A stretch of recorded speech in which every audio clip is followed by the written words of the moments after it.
Let's move on then to the latest government U-turn, because having pushed a certain form of sex education in the UK, the government has decided to try to reverse the situation. Perhaps they're trying to reverse their upcoming defeat in the general election, but they have pushed this out this morning, the new relationship sexual health education guidance, what it means for sex education lessons in school. And here is the Secretary of State for Education, Gillian Keegan, tweeting about this. No more situations where parents are prevented from seeing materials. No more teaching children topics way beyond their years. No more teaching the contested view of gender identity. That's what our RSHE guidance will ensure. And she published an article in The Sun, so she went totally highbrow there. And Rishi Sunak also pushing this out. Under no circumstances should parents be blocked from seeing the content taught in their own children's lessons. Well, let's just have a look at the detail of this then. So this is what they're saying. They're going to introduce age limits for the type of material that can be taught to children at certain stages. They're saying the concept of gender identity is highly contested and should not be taught. Is that the case? Well, we'll see in a second. They say that facts about biological sex and gender reassignment will still be taught. Okay, I'm not quite sure how that works. And they say that parents have a legal right to know what their children are being taught. Okay, so then they say that they want to, in light of this new guidance, they want to introduce potentially new RSHE topics, and they're asking for consultation on this.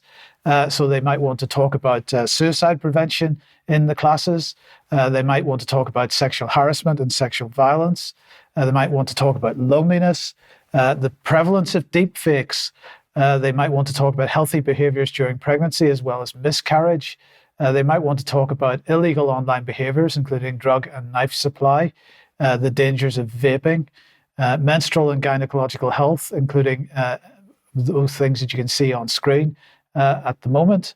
But with respect to parental rights, then this is what they say. Parents are not able to veto curriculum content, but they should be able to see what their children are being taught, which gives them the opportunity to raise issues or concerns through the school's own processes if they want to.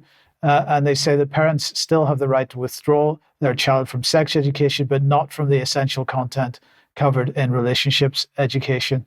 So there you go. So whether this is an effort to try to regain some popularity again with many, many people on the conservative side of politics that are perhaps disillusioned with the type of content that's being thrown at their children these days, or whether this is an effort to try to limit the number of people that are pulling their children out of the formal education system altogether and home educating instead, I'm not quite clear. But what I am fairly clear in my own mind about is that it's pretty cynical. Because this government has been behind the direction of education in the schools for the last, since 2010, I guess. So there we go. Now, Ben, let's come back to you then. And of course, one of our favorite people in the world is David Miliband. So what's he been up to?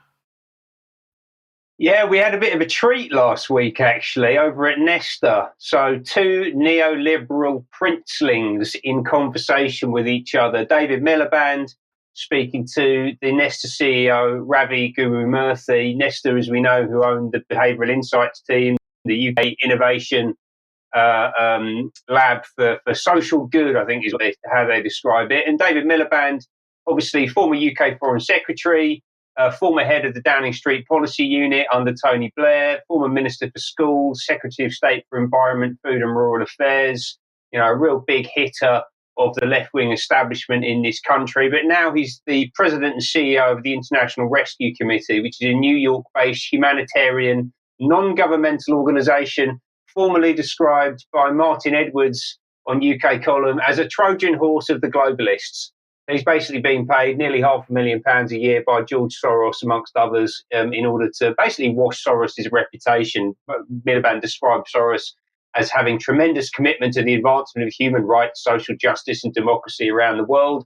Miliband has been gallivanting, so he's based in New York. He's been spending a lot of time in Davos. We talked about this recently. He's been seen at Gold's House, where they promote the Sustainable Development Goals. And he's also a non-exec director at Verian, the big global propaganda and behaviour change consultancy.